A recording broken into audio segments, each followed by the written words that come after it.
नमस्कार दोस्तों, मेरा नाम है दीपक और आप देख रहे हैं लिटरेचर एक्सप्लेन। दोस्तों, इस वीडियो में हम बात करेंगे विलियम वर्ड्सवर्थ की लिखी एक बहुत ही famous poem 3 Years She Grew in Sun and Shower के बारे में। दोस्तों, इस पोएम का एक सबटाइटल भी है जिसका नाम है एजुकेशन ऑफ नेचर। दोस्तों, ये पोएम बिलोंग करती है लूसी पोएम से, जो कि 5 पोएम्स की एक कलेक्शन थी। तो एजुकेशन ऑफ नेचर पोएम उसी कलेक्शन की एक पोएम है। इस पोएम का कंपोजिशन विलियम वर्ड्सवर्थ ने किया था 1798 में और इसका फर्स्ट पब्लिकेशन सन 1800 में लिरिकल बैलेट के सेकेंड एडिशन में किया था। इस पोएम का जो पूरा मेन फोकस है वो है लूसी और नेचर के बीच के रिलेशनशिप का। दोस्तों, ये पोएम बहुत बड़ी नहीं है और ना ही बहुत टफ है, तो हम इसको लाइन बाय लाइन डिस्कस करेंगे। आई होप कि ये पोएम आपको अच्छे समझ में आ जाए। तो बिना किसी देरी के चलिए शुरू करते हैं। तो पोएम की स्टार्टिंग में पोएट कहते हैं कि 3 years she grew in sun and shower, यानी वह लड़की 3 साल she grew बड़ी हुई in sun and shower, यानी वह लड़की 3 वर्ष प्रकृति की गोद में बड़ी हुई। देन नेचर सेड, तब यहाँ पे प्रकृति कहती हैं, अर्थात यहाँ पे जो नेचर हैं उनको पर्सोनिफाइड किया गया है, उनको मानव की तरह दिखाया गया है। और आगे वह कहती हैं कि a lovelier flower on earth was never shown, यानी लूसी की तरह खूबसूरत लड़की, लवलियर फ्लावर, इस धरती पर पहले कभी नहीं देखी गई। This child I to myself will take, she shall be mine and I will make a lady of my own. यहाँ इसकी पहली लाइन देखिए कि दिस चाइल्ड, यह लड़की, आई टू माई सेल्फ, मैं स्वयं, विल टेक, इस लड़की को मैं स्वयं अपनाऊंगी, शी शैल बी माइन, और यह मेरी लड़की होगी, and I will make a lady of my own, और मैं इस लूसी को अपनाऊंगी और लेडी ऑफ माई ओन, और मैं इस लड़की को बड़ा करूंगी, मैं इसे ग्रो करूंगी। और आगे पोएट लिखते हैं, myself will to my darling be both law and impulse, यह लड़की मेरे लिए बहुत ही प्रिय होगी, will to be my darling both law and impulse. और आगे प्रकृति यह बात बताती हैं कि अब उस लड़की को कैसे ग्रो करेंगी। तो कहती हैं बोथ लॉ एंड इम्पल्स, मैं इसे लॉ और इम्पल्स के साथ ग्रो करूंगी। अर्थात लॉ का यहाँ मतलब है कि मैं इस लड़की के लिए नियम कानून बनाऊंगी कि इसके लिए क्या दायरा होगा, एंड इम्पल्स, और इस लड़की के जो इमोशन हैं, जो इसकी फीलिंग्स हैं, डिज़ायर हैं, मैं उनका भी बहुत ख्याल रखूँगी। And with me the girl in rock and plain, in earth and heaven, in glade and bower, shall feel an overseeing power to kindle or strain. And with me, और यह लड़की मेरे साथ, रॉक एंड प्लेन, अर्थात यह लड़की मेरे साथ मैदानों और पहाड़ों, रॉक मतलब होता है पहाड़ एंड प्लेन मतलब मैदान, तो यह लड़की मेरे साथ पहाड़ों और मैदानों, अर्थ एंड हेवन, इस धरती और आसमान, इन ग्लेड एंड बावर, इन घाटियों और छायादार पेड़ों के बीच घूमा करेगी। Shall feel an overseeing power to kindle or restrain, यह लड़की अपने आसपास हमेशा एक पावर को महसूस करेगी जो इसका किंडल भी करती है और रिस्ट्रेन भी करती है। यहाँ पे पोएट कहना चाहते हैं कि यह लड़की एक ऐसा पावर अपने आसपास हमेशा महसूस करेगी, वो पावर वास्तव में नेचर ही हैं, और उनको महसूस करेगी जो उसको किंडल करती हैं, यानी उसके जो इमोशंस हैं, जो उसके अर्जेस हैं, उसको वो ग्रो करेंगी, उसको वो बढ़ावा देंगी, और रिस्ट्रेन, और प्रकृति ही इस बात को कंट्रोल करेगी कि उसके अर्जेस को, उसकी इमोशन को कब कंट्रोल करना है। तो यहाँ पे प्रकृति उसको आगे भी बढ़ाएगी, उसके इमोशन को, और उसके इमोशन को कंट्रोल भी करेगी। पोएम में आगे वर्ड्सवर्थ लिखते हैं, she shall be sportive as a fawn, वह लड़की एक हिरण की तरह बहुत ही ज़्यादा स्पोर्टिव होगी, बहुत ही ज़्यादा उछल कूद करने वाली होगी।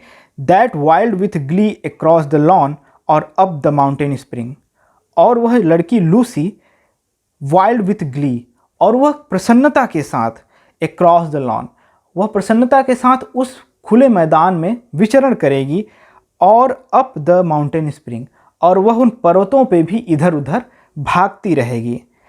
And her shall be the breathing balm, और वह लड़की एक ब्रीदिंग बाम की तरह रहेगी, अर्थात वह एक फ्लावर की तरह ओपन एयर में सांस लेगी।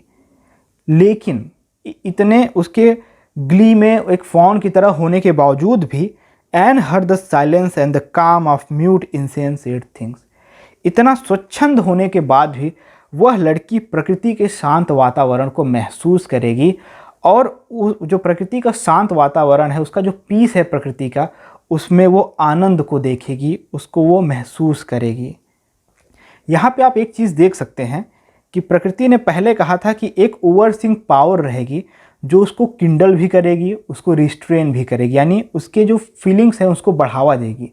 तो उस बढ़ावा देने के कारण वह लड़की एक हिरण की तरह अपने आप को महसूस करेगी जो इधर उधर भागती रहती है, लेकिन रिस्ट्रेन की वजह से उस पर एक जो उसकी फीलिंग्स को कंट्रोल करने का जो पावर होगा, उसकी वजह से वो लड़की नेचर के जो शांत वातावरण है उसको भी महसूस करेगी और वह उसको भी आनंद के रूप में देखेगी। आगे पोएट लिखते हैं, the floating cloud their state shall lend to her. The floating cloud, जो उड़ते हुए बादल हैं, देयर स्टेट, उनकी स्थिति, शैल लेंड टू हर। बादलों की स्थिति होती है, बादल बहुत सुंदर होते हैं और बहुत ही शांत होते हैं, तो ये दोनों गुण इस लड़की के अंदर आ जाएंगे। For her the willow bend, और वह लड़की विलो के पेड़ के नीचे छाया लेगी।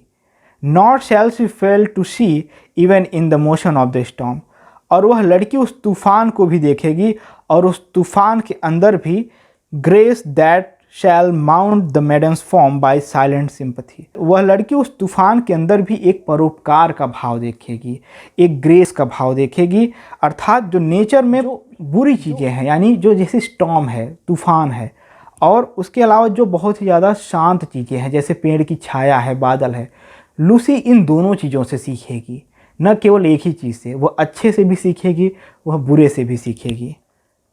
यहाँ पे जो पोएट ने एक वर्ड यूज़ किया है मैडन, यहाँ पे हम जान सकते हैं कि यहाँ पे लूसी अब बड़ी हो गई है, वह एक यंग लड़की हो गई है।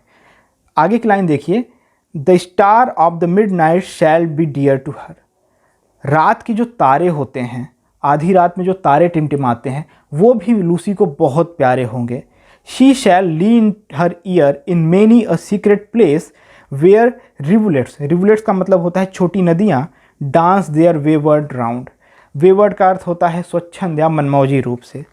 तो यहाँ पे कहते हैं कि वह जो युवा लड़की है, वह जो दूर दूर से नदियाँ आती हैं, उनकी ध्वनियों को सुनने के लिए बहुत ही ज़्यादा उत्सुक रहेगी। And beauty born the murmuring sound shall pass into her face, और जो उस नदियों की कलकल की आवाज़ है, वो जो उसकी सुंदरता है, वो भी उसके चेहरे पर दिखाई देगी, यानी उनकी सुंदरता भी लूसी के चेहरे पर आ जाएगी। आगे की लाइन देखिए, and vital feeling of delight shall rear her form to stately height.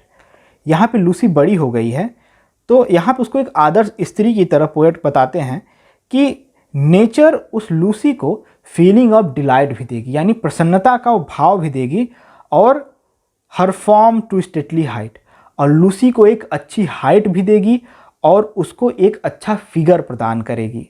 Figure यानी शरीर उसको एक अच्छा देगी। हर वर्जिन बॉसम स्वेल, और यहाँ पे लूसी जो एक छोटी बच्ची थी, अब वो बड़ी हो जाएगी और वो मैच्योर ब्यूटीफुल यंग वुमेन की तरह दिखने लगेगी। Such thought to Lucy I will give, मैं ऐसे भाव, ऐसे जो लाइफ गिविंग थॉट्स लूसी को दूंगी। While she and I together live here in this happy dwell, और यहाँ पे इस घाटी के पास, इस प्रसन्नता भरी घाटी के पास, मैं और लूसी दोनों एक साथ रहा करेंगे। अब यहाँ आखिरी स्टांजा में देखिए, पोएट लिखते हैं, दस नेचर स्पोक, नेचर कह रही हैं, the work was done, Lucy को जो बड़ा करने का काम था, उसको छोटी बच्ची से एक जो वुमेन बनाने का काम था, वो पूरा हो चुका है।